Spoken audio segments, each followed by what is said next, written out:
Ladies and gentlemen, boils and ghouls, it's the Scare Factor Podcast, Season 2.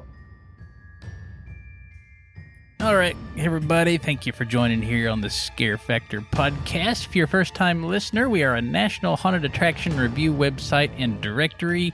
We rate and review haunts all through September and October. You can find those on our website. That's thescarefactor.com. And we're also on all of the socials and YouTube at The Scare Factor. So in this episode, we're going to discuss some unique haunted houses. So what does that mean? Of course, you know, lots of haunts take place in some sort of spooky, abandoned, or once abandoned building, theaters, asylums, warehouses, factories, or, you know, maybe they're just out in the woods, out on a path. But, on our directory, we've got over 2,000 haunts listed, so there's got to be some more eccentric ones out there, right? So that's what this episode's going to be about. So, some of the ones that we're going to be discussing are uniquely located, whether those are like boats or caves or things like that. And some other have some more normal locations, but they have some very unique features about them. So should be a pretty fun episode. And of course, we can't get through an episode here without talking about some unique experiences that we've had in some of the haunts that we've been to. So Nora, you want to kick us off on some of the uniquely located haunts? Yes. So although there are probably a lot more out there than what we're going to cover today, we just chose a few so that we didn't have you on this episode for like 3 hours. So the first one that we're going to talk about is USS Nightmare in Newport, Kentucky. Of course, this does take place on the Ohio River in a boat that really does float on the water that used to be used as a dredging vessel. I don't remember the year, but this boat really did break free from its holding dock in, I think, still Kentucky. And it went barreling down the river free one day, crashing into multiple bridges and doing a lot of damage. And when it did this, it took out like probably a quarter of I think it was at the time, the front of the boat. And it was deemed inoperable after this crash.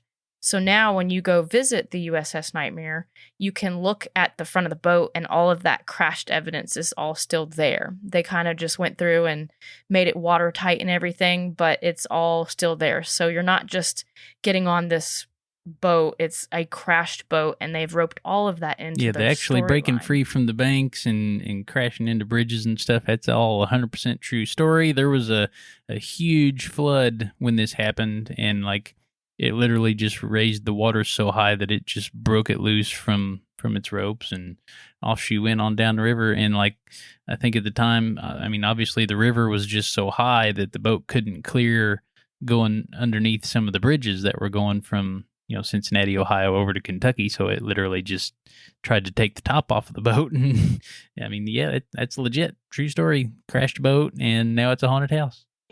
And because it's a haunt, when you walk through, you get to walk through many of the once working parts of the ship. So the captain's quarters are real. The wheel, the steering wheel up there is real. There's all kinds of mechanical features you go through inside. All the pumps and motors and stuff underneath. Yeah. Yeah, you won't see anything quite like it. It's very, very authentic. And then the boat is 2 stories. So when you go from the first floor to the second, and then from the second back down to the first, there are these. You're going up through the wheel wells of the boat. It's an old haunted steamboat, so it had the paddle wheels inside, and that's how it used to propel itself through the water. And the wheels aren't there anymore, but you go through those wheel wells that she's talking about. Yeah. Yeah, and they're expanded metal, so when you look down, there's nothing below you except for the roaring river.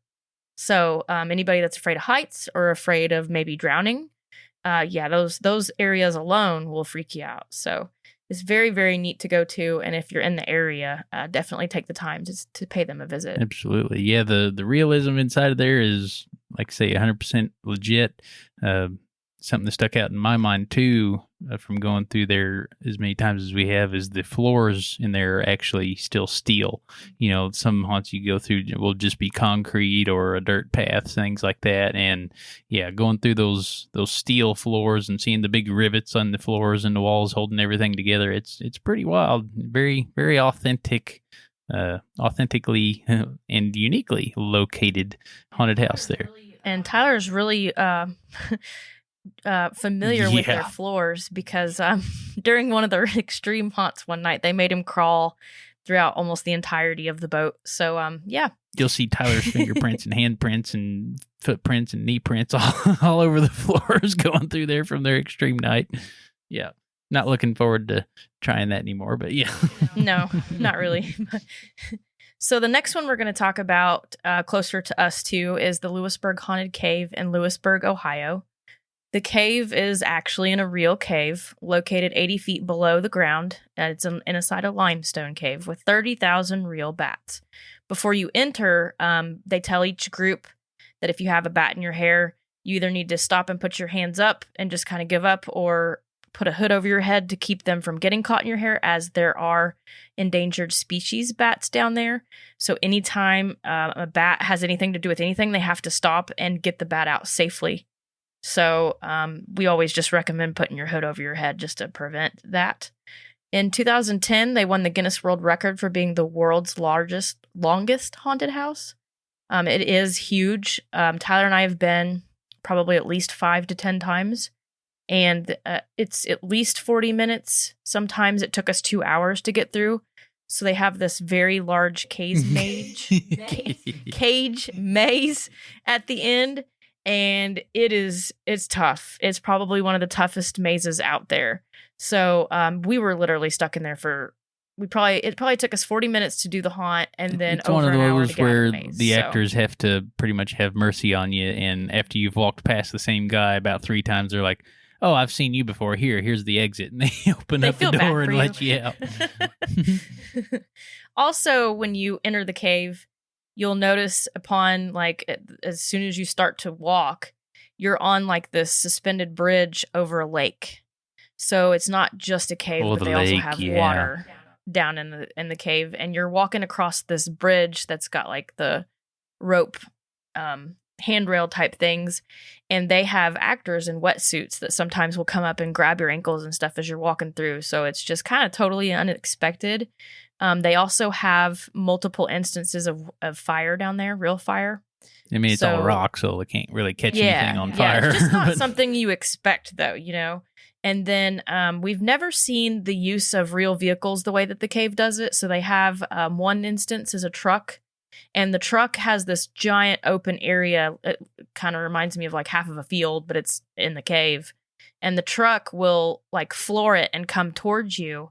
And if you don't notice the small barricade between you and the truck, or what seems small, you will freak out, because it's this truck is literally going to hit you until it suddenly turns and misses you and kind of does a donut and then just kind of goes back and doing that again. And they usually have a machine gun in the bed of it, and they'll pop off a few rounds. Of course, I think it's propane or something, but yeah, it's pretty loud bang when you're down there and the sound echoes around. Yeah, it's very, very unique haunted house. It's the one that Tyler and I aren't allowed to go to. So we won't be able to tell you anything that they do new, but we can tell you from what we know from going in the past. Brian, do you want to? Oh, is it my turn? It's your turn. I'm here too. I got thrown off because you totally didn't do the usual intro today. Usually I go, "Oh, we're joined today by Nora and Brian," and I just totally spaced. I had a little neato little script that I was going on, and I'm sorry, Brian. I didn't. I'm mean here to hurt too. Your last feeling. I'm here too. Yes, you are, Brian. Well, you want to take over some of the other ones we got here on the list? Hi, Editor Bryan here. In the following sequence, I'm about to refer to the ship with the haunted attraction as the Queen Mary II. In reality, it is the original Queen Mary, the one that served in World War I. Please do leave all of your hate in the comments below. And now back to your regularly scheduled idiocy. Sure. I guess since, I'm here too. So speaking of haunted boats, the Queen Mary II, so I'm going to preface this with, we don't know how up to date this information is, because the Facebook page for the haunted attraction, their last post was in 2020 or something. So we don't know if they've done anything in 2021 or if they're going to do anything in 2022. So in the past, they've done a haunt called Dark Harbor, which is a walk-through haunted attraction that's on the Queen Mary 2. And the reason that this is unique is because the Queen Mary 2 is a historic ship. The ship was officially named Queen Mary 2 by Queen Elizabeth II in 2004 after the first RMS Queen Mary of 1936. Queen Mary had in turn been named after Mary of Teck, consort of King George V. So the Queen Mary 2 was intended for regular scheduled crossings of the Atlantic Ocean. The final construction was approximately $300,000 per berth. And so that's nautical speak. So per berth means it refers to sections of the ship. I was going to say, what in the hell is a per berth? Berth with an E, not an I. So, yeah, it refers to sections of the ship. And the cost was increased by the high quality of materials having been designated as an ocean liner. So more than 40% steel was required. So 40% more steel was required than for a standard cruise ship. And the Queen Mary 2 has a maximum speed of just over 30 knots, which is roughly 35 miles an hour. And a cruising speed of 26 knots, or about 30 miles an hour. Now, in terms of boat speeds, that's really fast. Most boats will cruise. For that big of a ship, yeah. Yeah, most ships that size will cruise considerably slower and don't have nearly as high of a top speed. Now, the Queen Mary 2 is haunted. And so there's not really a lot of talk out there about the supposed hauntings. You can go to the Queen Mary 2 and you can do nighttime ghost tours. You can go to theatrical seances. There's a lot of tours and stories that people might tell you, but of any sort of documented evidence of strange happenings, it just isn't there. So in my opinion, it's not haunted, but my opinion is that nothing is haunted. I was getting ready to say, Bryan, tell him your whole opinion here. Did you come across in your research the room that Disney got a hold of? I have not seen anything about Disney. Okay, so yeah, I've heard this from multiple other sources, namely podcasts and such, and their names are flighting me right now, but I think it was at least mentioned in the one that Amy does, Nora, The Haunted Road, I think. And so Disney was going to... well, I don't want to say something totally wrong, but I don't know if they were going to build like a little sub-attraction inside of this boat or something, but they at least used one of the rooms as a kind of a guinea pig for some of their new animations and animatronics and different things. So like you'd go into this room and it would look all legit, but like as people were staying in there, well, actually I think they sealed it off because they didn't want any of their secrets getting out, but something happened where they had to pull the plug and not use the room for what they thought they were going to do, but like some of the apparatus got left, behind the walls and different things, and like so people started re-renting out the room, and like all of a sudden the faucet would just turn on, and like it legit was just turning on, and but they didn't realize it was because Disney left their shit under the sink, and it was still causing And I think there's an apparition that they can make appear in that room too. Perhaps, yeah. And like they'd hear knocking in the walls and that sort of thing. So it's actually a rigged room, but it doesn't seem like it when you don't, when you're not aware of it. But yeah, it sounded really neat. And that's why Amy was talking about it, was because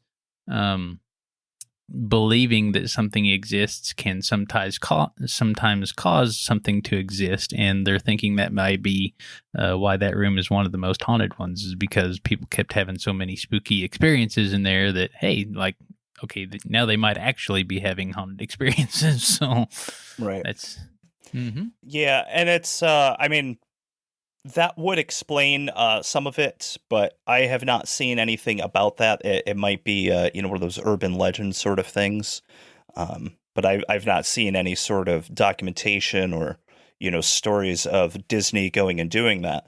Because, one, why would Disney have to rent a room on the Queen Mary to do that? They have the facilities themselves at their own locations.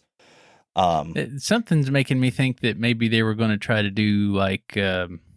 maybe like a whole haunted experience on the boat, or like maybe they were thinking about buying the boat. Now, don't quote me on that, but there was some I type don't of motivation for it, remember and, Right. and one thing led to another. They pulled the plug, but yeah. Yeah, I don't know. Like I said, I didn't see a whole lot about it, but something about it just doesn't sound like it adds up. But completely a possibility. Maybe somebody out there can show me some articles about what the deal really was with that. But yeah, they're just there's a lot of talk about the ghosts of the Queen Mary, and I think it kind of comes from the first Queen Mary, which was very famously haunted, but the Queen Mary 2 not so much. And then also with the Queen Mary 2, it was used during World War II. It's had so many uses through the years. So, actually, the Queen Mary 2 was set sail on January 12th of 2004. And I believe that the haunted attraction is on the Queen Mary 2, but it could be on the original Queen Mary. I don't know. There's a lot of information back and forth between the two, and I'm fairly certain it's on the Queen Mary 2. And Yeah, we were trying to find info before we Little came hit or on miss. tonight, and Yeah. it's yeah, a little, yeah, right now, especially since it doesn't appear that they've been Yeah. open from what we but can but tell you for know, a like while, we're always so open to for a learn, couple and years, one of probably the due to things I COVID. have Yeah. learned being on the internet for so many years is the best way to get an answer to something is to not ask a question. It is to openly state the wrong answer. And somebody will tell you the right answer. That's right. So I'm just going to Probably. put it out there. The Queen Mary 2 is the oldest ship in the world, and it's super duper haunted. And prove me wrong, goddammit. Somebody Right. out there is furiously typing a pissed off comment right now. First of all, fuck you. Second of all, First of all, you're actually, wrong. the blah. Yeah. Alrighty, so some other notable attractions that we thought were in unique locations that we came across is the Haunted Hydro in Fremont, Ohio, or Fremont. I think it's It's Fremont. It's in a hydroelectric power plant. We were just there in May, and when you go in, the concrete walls in there are just so tall and looming. It's like, holy shit. Like, I just don't think that there's another attraction that can quite utilize something like that. So that was very, very cool to see. Rails to the Dark Side in East Windsor, Connecticut takes place inside the Trolley Museum cars, or train cars, I guess as you call them. We don't really know a whole lot about that one, but we thought it was pretty neat that they did offer haunted rides. Kirby Farm Scary Train down in Williston, Florida. They have a real steam engine train that you can ride on for part of their haunt. We talked to those folks at the Haunters Against Hate convention last year, and she confirmed it is a real train on a real track that used to actually be used by the railroad. So we would love to get down there sometime because I just have a weird fascination. And they've got with another trains. haunt too, not just the part on the train, but they actually have a walkthrough path as well. So yeah. The Haunted River Float in Waynesville, Missouri says they have half-a-mile river float with no lights and who knows what's in the water. So we're not really sure how you float down this river, but it definitely sounds very unique. Probably compared by to not many of the sinking. other attractions. I would hope, but I don't know. I don't know. It's very intriguing for sure, and maybe we'll make it out there sometime. Undead in the Water in Tampa, Florida. It traverses multiple decks of a historic World War II ship. So kind of like Queen Mary and USS Nightmare. This attraction takes place on water, and although we've not attended it either, we have heard that it is a really awesome attraction. And I think Absolutely. you get to see a lot of cool parts of that ship as well. So shifting gears here a little bit, those are most of the haunts that we had on our list of uniquely located haunts. If you are aware of one that we did not mention here, please feel free to let us know. We love hearing about haunted stories. But now we're going to shift gears into places that are in a more normal location, but have some very unique features. And the first one we've got on our list is the Wilmington Haunted Hollow Ride. Now, that one's in Wilmington, Ohio, and this one's really cool because it's kind of set up like a hayride, but they don't do the tractor and the wagon. They actually have buses that they cut the tops off of, so it still kind of feels like a hayride, but you get relatively comfy bus seat. And bouncy, very bouncy. Very bouncy because, the suspension on them's real heavy, but yeah. And so they'll like take you through barns, and they've got like low-hanging entrances into those, and they'll like put drapes over the path, and like the bus has to drive through it, so you get that drape in your face as you go by. But they have one part where it's a pretty steep hill. Oh yeah. And the bus accelerates down it pretty quickly, and right at the bottom are the tops of the buses hanging, and it looks like they're gonna like come down and chop your heads off, but you just go right underneath them, and it's such a cool scare. But they're most known for their fire breathing. Oh yeah, semis. once you get out up on top of the hill again, and you get out in this kind of field area where it's a little more open, like you see these semi trucks fire up, and you'll see the headlights come on, and then the flames come out of the exhaust, and then all of a sudden they're chasing you, and like you get going probably every bit of 30 mile an hour across this field, which is freaking booking it for a hayride. And they'll actually bring those semis right up to the sides of the wagons, and they'll start bumping the bus and hitting the bus in the back. And so it's like these weird Mad Max style looking semis coming after you. And yeah, it's pretty intense. It's very cool. And so the next one we've got on our list is Hell's Gate Haunted House in Lockport, Illinois. This one's one of our personal off-the-record favorites, but it's one of the only ones that we know of. I mean, there's probably a handful out there, I think, but this one is where if you find the key, your ticket is free. So that's a very unique aspect to that haunt. Not too many haunts offer the whole money-back thing, which is very awesome. Definitely gives us incentive to go up there and go through the haunt and try our hand in finding the key. I think Mario and Nancy did find the key one year, but we've been through 2 or 3 times and we can't find it for shit. But and then they just changed it here this year, so now I think you have to follow their character stories on their social media, and they'll like be dropping clues on certain things that you should watch for and certain things you should ask some of the characters, and they'll like give you these little clues as you're going through the haunt, and you have to like figure out which character has the key, and if you figure that out, then that's how you get the key and get your ticket free. So very interesting marketing techniques going on there. Very excited to see how that pans out. And it's also one of the only haunts I know of that you actually have to walk through the haunted trail first, and that's part of your journey to the house. And so very kind of plays on the old legend of the haunted house that's that's hidden out in the woods and has all the and it actually does have the slide, so it's very, very cool place. Very cool. We like it. Yeah, the other unique thing about Hell's Gate is that they give you a backstory, and then they actually tell the story through the attraction. I can't tell you how many haunts I've been to, and they have this elaborate backstory, and you get there, and it's a hodgepodge of scenes, and you're like, well, that backstory doesn't mean anything now. Right, yeah.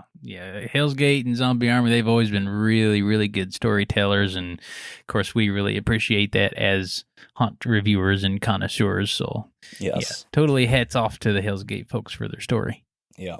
So the next one is Blackout, and this gets billed as like the original extreme haunt. And I don't know if they were necessarily the first to do the extreme haunt format, but they get a lot of credit for being one of the first ones to do it. So, and it isn't even really an extreme haunt when you get down to the brass tacks, right? It's an extreme interactive theater experience. And by that, I mean, they're not doing the traditional haunted house with monsters or, horror movie sort of, theme or style. It's a very abstract in a lot of ways, from what I understand. Some of the things that they have done in the past is you might be going through a scene and you'll see a hand that's masturbating, and then the hand will reach out and touch your face. Which sounds like fun. Yay. And then I've heard about a tampon experience too, but I don't very know well could be, and that's the sort of thing that Blackout was that got them popular. So, and they also famously had a psychologist on their staff that would evaluate like what sorts of things make people scared and really bring them up to the edge of trauma without actually causing trauma. And so, like, these are the things that they included in there. And so it's one of those ones where you go to a scene and something will happen, and then you go to another scene and it's completely different. One of the things that, to me stood out was they have a deprivation room, and they make you go into this all white room, and you just sit there and there's nothing. And they might leave you there for 15 minutes. And like, when you think about it, you're like, well, that sounds boring, but the scariest thing I can think of is my own thoughts. So, yeah, it's the fear of the unknown. Nobody can scare you more than you can scare yourself with what you think might be coming. Very Let true. your own mind play tricks on you. That's right. So next up is the 17th door in Fullerton, California. This is unique to us because it's more of a general walkthrough haunted house, but it's also kind of on the extreme side. So they do have a safety word. They do make you sign a waiver, and they are a full touch haunt. But if you watch their videos on YouTube and stuff, you'll notice that it is kind of like your general walkthrough, except for they do have 17 doors, and each door leads to a room where the haunt progressively intensifies. So like the first part of the haunt won't be like too terrible, and then the further that you progress, if you progress, like there's one room where everybody sits in these chairs in a big circle, and there's probably like 12 to 15 chairs, and these things come down, I think, over top of you, if I remember correctly. Am I remembering this right, Tyler? And it's the shock room where it shocks you. That one, I think they put you in a chair. Yeah, it's definitely a chair. I can't remember if anything comes over top of you in that one. But. Okay. Well, anyway, it reminded me of like a roller coaster looking type thing when I saw it the first time. So they shock everybody, which I would probably be out on. And they even sell these little necklaces that you can pay for that will like give you a 70% guarantee that you may not be shocked or something similar to that. So that's also something different. Towards their finale, we all know that we don't all know, but I'm telling you now because you can find this on YouTube. Yeah. Previously, they would have people lie down in coffins towards the end, and then the floor would drop out and you would fall into a ball pit. And so that looked like something that we've never seen another haunt do. Like we've we've been covered in balls at Erebus where they take you into like almost a large closet-sized room, and then the balls fill the room and over your head very quickly, but we've never been dropped into a ball pit. It's like a simulated buried alive thing over at Erebus. Mm-hmm. And the one at 17th door, you get like an actual 3 or 4 foot free fall. So very unique. Well, I think the thing you were talking about that comes down over top of you was their claustrophobia thing. And I don't know that's the plastic. Yeah, I don't know if you've ever seen how a vacuform machine works, but if you've got a part, a piece that you want to recreate in like a plastic shell, you put this thing on the table, and the machine puts this plastic over top of you. Now, I think 17th door, theirs might be, I'm inclined to say that it's a breathable material, but I may be wrong because I'd have to be wrong because the vacuum wouldn't work. But so they put you up against the wall, and they put this whole sheet over top of you, and they suck the air out so it comes down to a skin tight form around your body, and including your face. But it's not even for like a second. Yeah, it holds it for probably, I'd say 3 to 5 seconds, long enough for you to realize you can't breathe and freak the fuck out. Then they turn you loose, and hopefully that's before you've had your heart attack. But they also shoot you with these balls of some sort.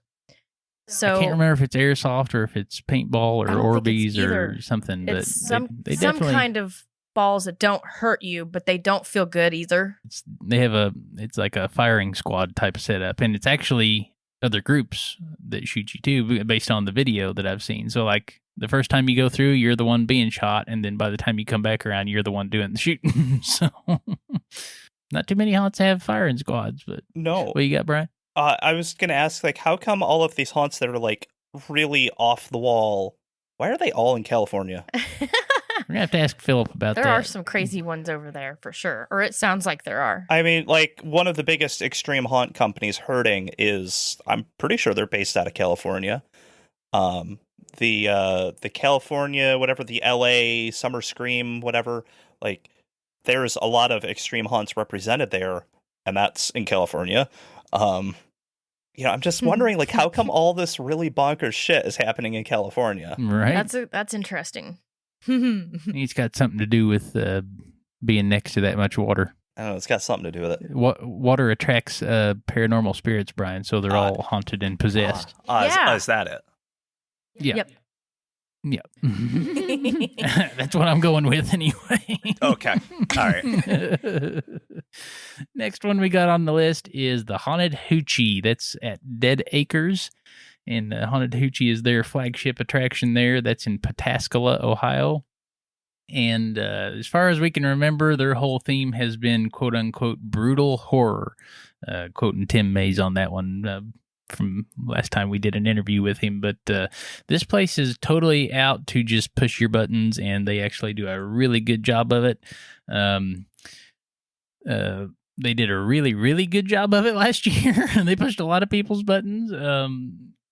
Some of you may recall seeing them from some of their social media posts, and they made the news, I think, a little bit. But they held a special event that, well, I don't want to say it encourages folks to wear this, but like if you have this, then a particular symbol they were talking about, then they would give you either discounted or free admission on this one random Thursday night, something like that. But it was a couple years ago. Okay, yeah. But I believe the symbol you're talking about is closely affiliated with people who have a penchant for shaving their heads. Yes.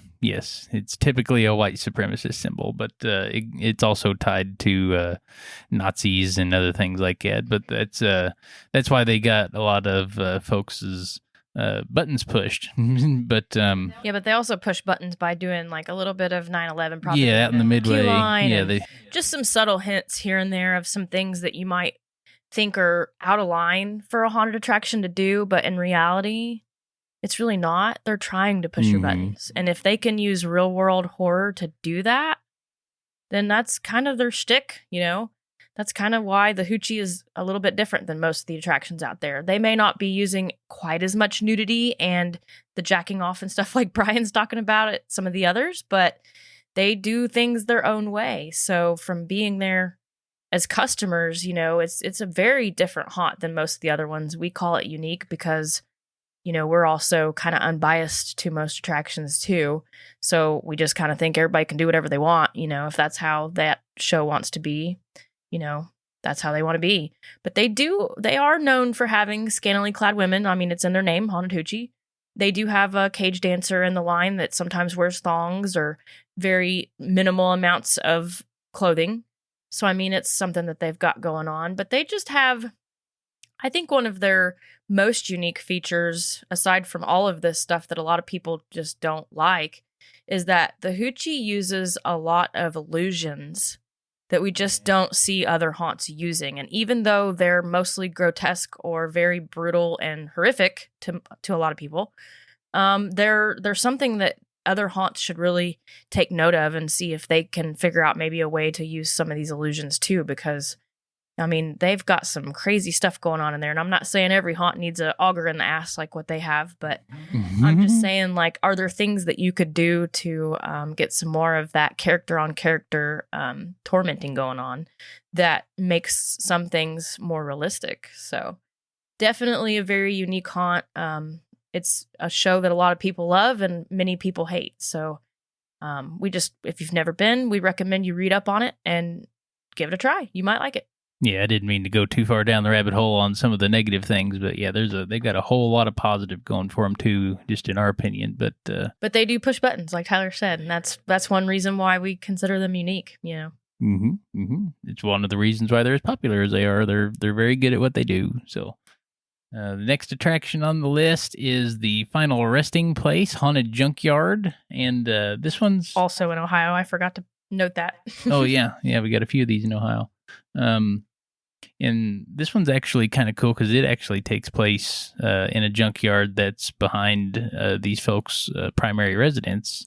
So yeah, I mean, they've just got a bunch of buses and all kinds of cars everywhere, and they'll have random single wide house trailers back there, and so then they've got laundry out on the line, and so it's excuse me, very backwoods hillbilly kind of, but just the fact that it's actually in this very realistic junkyard, pretty unique. And then we've got Culbertson Mansion in New Albany, Indiana. We like to mention this under being unique because they're one of the only haunts that we visit where every year they change their entire theme. So if you go last year and it was Toxin, this year it will not be Toxin, and you will see probably 3/4 of completely different characters than what you saw last year. So it's super awesome to go to. It's not the longest haunt, and it is very fun, and it's old school. But yes, if you go every year, I think tickets are somewhere between $12 and $15, and they will always give you a different show. And they've got a few signature things to their haunt that are always there, such as their coffin ride. Oh, the coffin we won't ride, go into full detail on that, but yeah, they've got a coffin ride and something that the rest of your group can do because only one person can ride in the coffin. So they've got something there that's a big surprise to everybody that goes. But we recommend checking them out just because it's so hard for haunts to change so much of their show every year. And although this is a nonprofit attraction, they always make it a huge attempt to change as much of it as possible. I will go ahead and say that it's not the normal coffin ride that you've seen, like what they call it, the last ride, where you get in it and they play sounds and, the coffin kind of jostles around and that's your coffin ride. No, this is a very, very unique to Culbertson Mansion. We've never seen one like it anywhere else. So lots of praise to Culbertson Mansion. And the proceeds that they raise do go towards the restoration of the actual Culbertson Mansion. The haunted house takes place in the carriage house back behind the mansion. But this last year, we got a chance to take a brief tour of the Culbertson Mansion itself, and my God, it is absolutely immaculate, beautiful inside there. If you get a chance while you're down in that New Albany, Indiana area, if you're going to be there at all during do they do daytime tours? I'm not sure. Well, if you get a chance while you're in the area to do one of their normal mansion tours, definitely take advantage of that. Just some of the details going on inside there. Everything's all hand painted, and there's actual gold and silver, bronze accents and stuff everywhere. It's very, very beautiful. And it's unfortunate that the fact that they change their theme every year is what makes them unique, or one of the things that makes them unique. It shouldn't that be the standard for pretty much all haunts? Yeah, you would think that it would be a goal, but I also understand that everything is so dang expensive, but I don't know. There's haunts, I think it just depends, really. There's a haunt near us that they change, not half, but a very, very good section of theirs, and it's also a charity haunt, or at least partially charity. And then there's some where you go and they're not charity and they don't change hardly anything. And then I think there's some that are on rotations where they take out a big section every 3 years. I think that's what Dent Schoolhouse typically does. I mean, they change some here and there, but they do larger changes like every 3 years. So I really, as a haunt goer, I wish it was more possible, but I guess I understand both sides of it too. I don't know. I also think you could maybe even move stuff around. And although you're using the same thing, I just think you could make it different without spending a lot of money, or you could have different characters. I don't know. It's hard to speak from this perspective all the time because I don't know for sure what all hurdles they have, but I would just think like in our house, like our office, we just reorganized it and it looks like a totally different room than it did 2 months ago, and all we did was move some shit around. Like, I don't know. Or then you have the haunts who every year say they have a new theme, and really all they did was change their layout a little bit.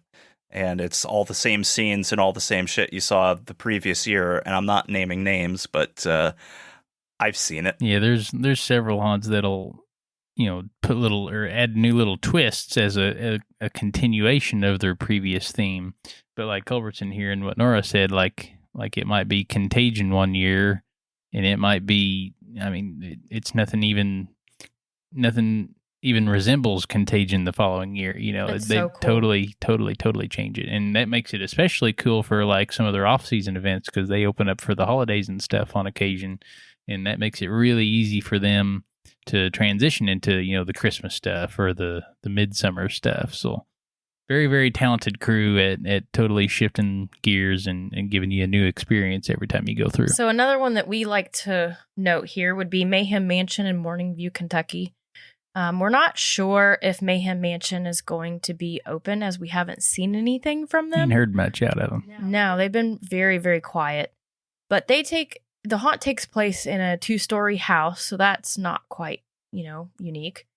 But all of the windows and doors are boarded up because their theme goes into the story of prohibition and how they were making their own alcohol, and they had some tainted alcohol that killed everyone in the house. It poisoned them all.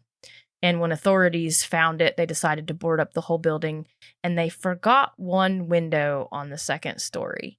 So when haunt visitors would go in previous years, they would have to enter the haunt through the 2nd story window.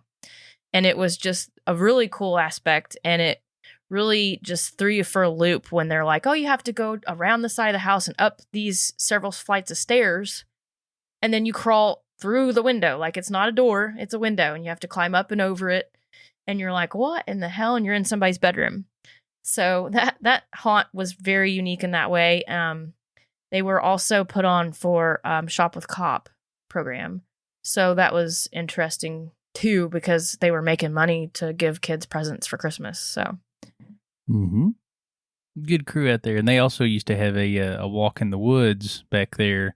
And I think that's one of the only zombie paintball experiences that we'd seen where you're shooting paintballs on foot, going through the trail, and like you had to literally defend yourself from these zombies to be able to make it from checkpoint to checkpoint. And I haven't seen it anywhere before or since, but it's a very unique version of that whole zombie hunting thing. Yeah, and once you were out of paintballs, yeah, you were kind of screwed. You weren't allowed to play anymore, and Nora figured out really quickly how bad at aiming at things she was.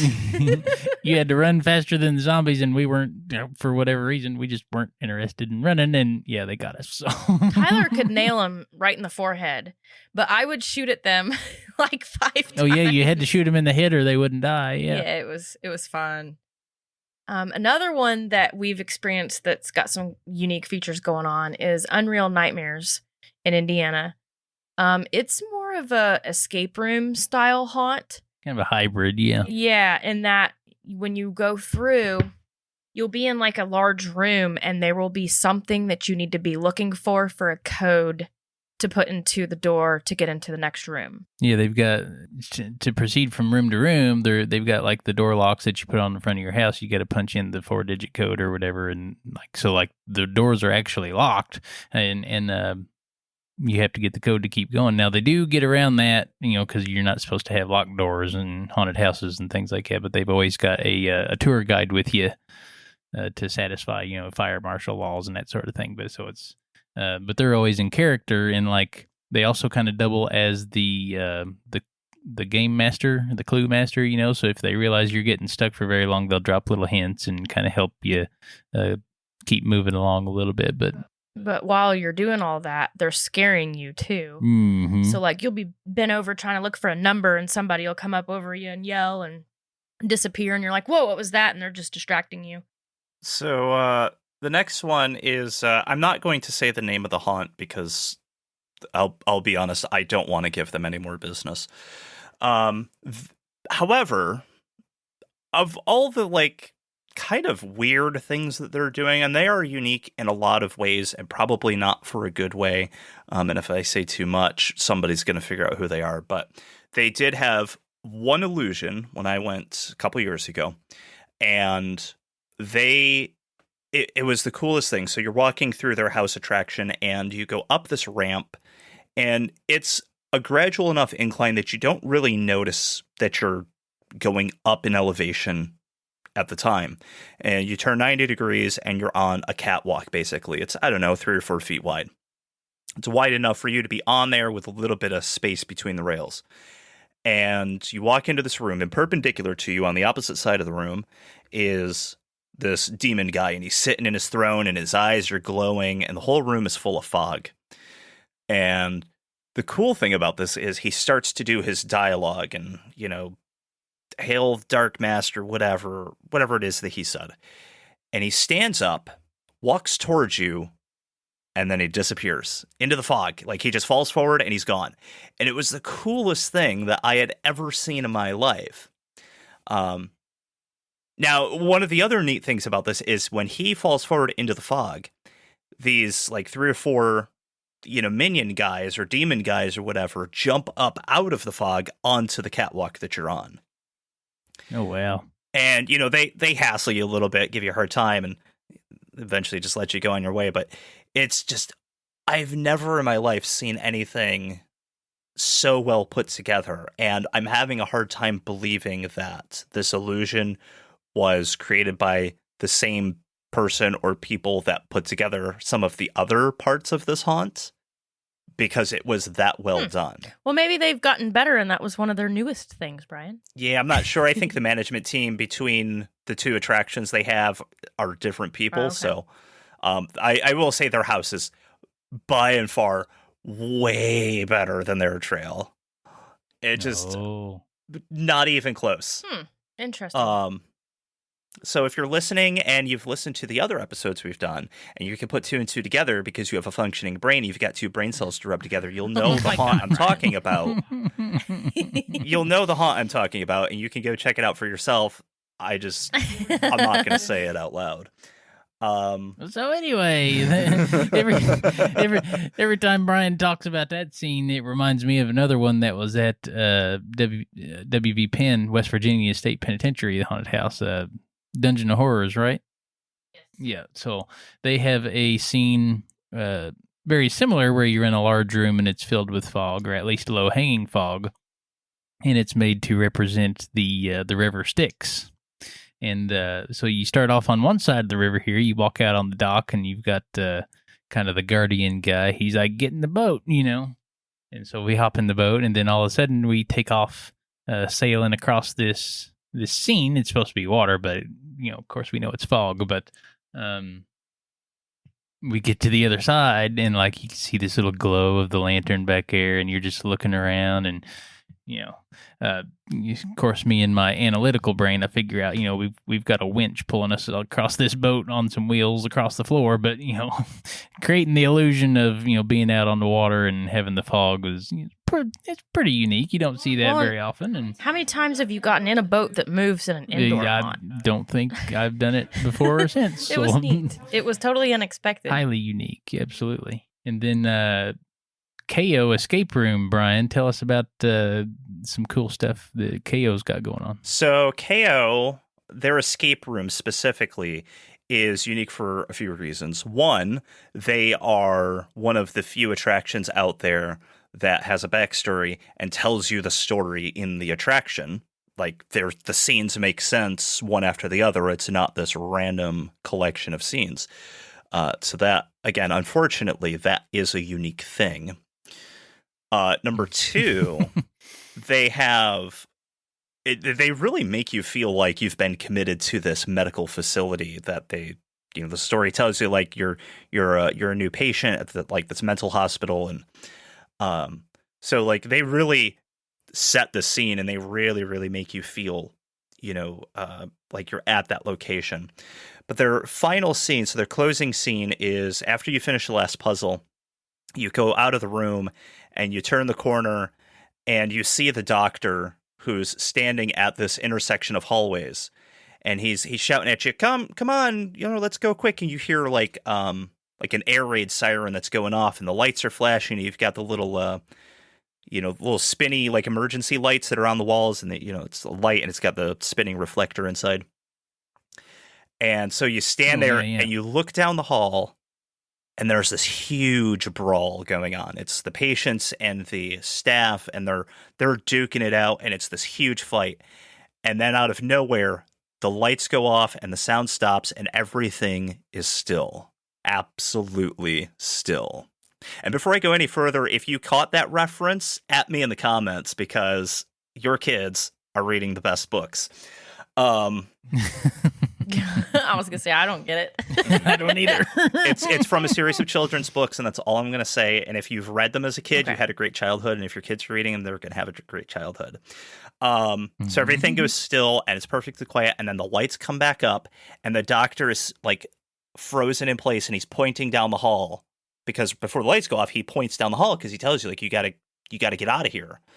And so he's still pointing down the hall, and he's perfectly still.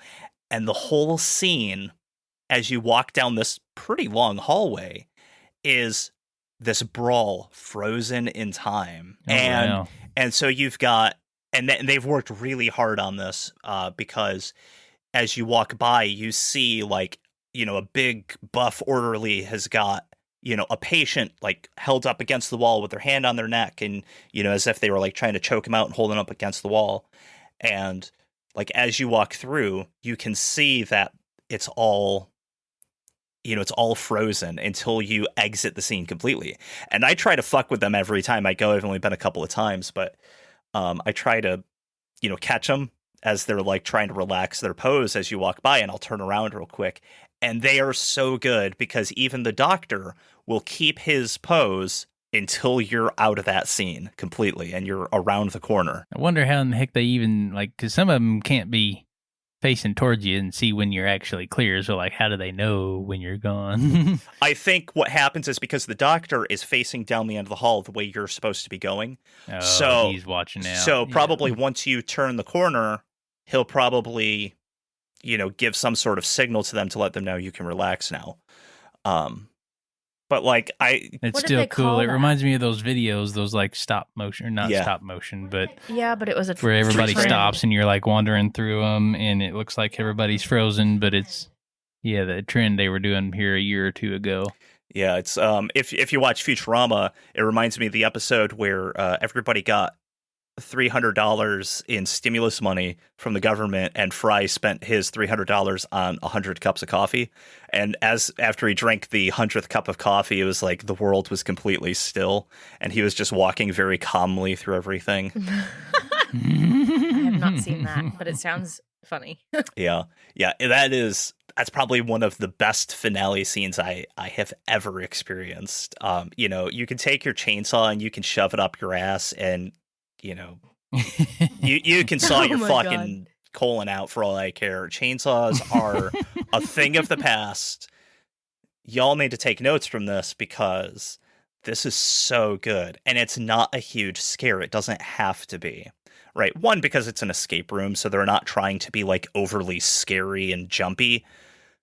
But they accomplish that whole like scary feeling by just making you experience this existential dread of like, oh my God, I'm stuck in this hospital and I can't get out, and I know I'm perfectly sane, and you know, it's like they really, really put you into the story from like the first scene. So does their haunt also have a unique ending? Not that I remember. We went 2 years ago to their haunt, and their haunt is very kind of quick hit sort of scenes, right? So you'll go through and the scenes are all related to each other. It's all very industrial, post-apocalyptic sort of, but it's not like they're telling you this cohesive story throughout. If I recall, their final scene in the haunts the last time we were there was this like surgeon who was performing a real gory sort of abortion where he just reach into Oh, dang. the patient's stomach and rip the fetus out, which was, you know, really well done. But it wasn't this huge, over the top, big, jumpy sort of scare. And I think their ending left a lot to be desired, but you know, that's just how they ended it, and it worked. It just kind of left the story hanging. It didn't have a good conclusion to it, right? It didn't resolve anything. So, Oh. yeah, their haunt. Was that and maybe intentional? I don't know. Maybe they want people to come back next year and see if it picks up where it Right, left. and I'm trying to think of the For them, time yeah. the year before that and how that ended, and I don't recall. But yeah, it just, like I said, their haunt is very kind of quick hit and, you know, high chaos sort of energy. So it keeps you on your toes there. So I don't think that they're trying to tell this, cohesive story throughout. They're just kind of like, hey, you're in a post-apocalyptic world. Deal with it. Still sounds fun to me. Yes. Hell yeah. Oh my gosh. Yes. You need to see their haunt. You need to do their escape room, especially that escape room. I know it. But it's because I'm assuming because they have the actors in it, that's why they have such limited dates on it. Right, yeah. And, well, not only that, but it's like they tend to do it pretty close to haunt season, and then they do it only on special occasions. So I'm sure schedules play a part of that, and all that. Well, I think that's all we got on the list for this week. Any closing comments, either Nora or Bryan? If you think of any unique haunted houses, uniquely located, unique in general, or unique experiences that you've had, message us, email us, whatever you want to do to let us know. Tell Bryan. Maybe, huh? Pester Bryan with them. Yeah. Pester Bryan. And maybe we can talk about them in another podcast. Yeah, thank you for listening all the way to the end here.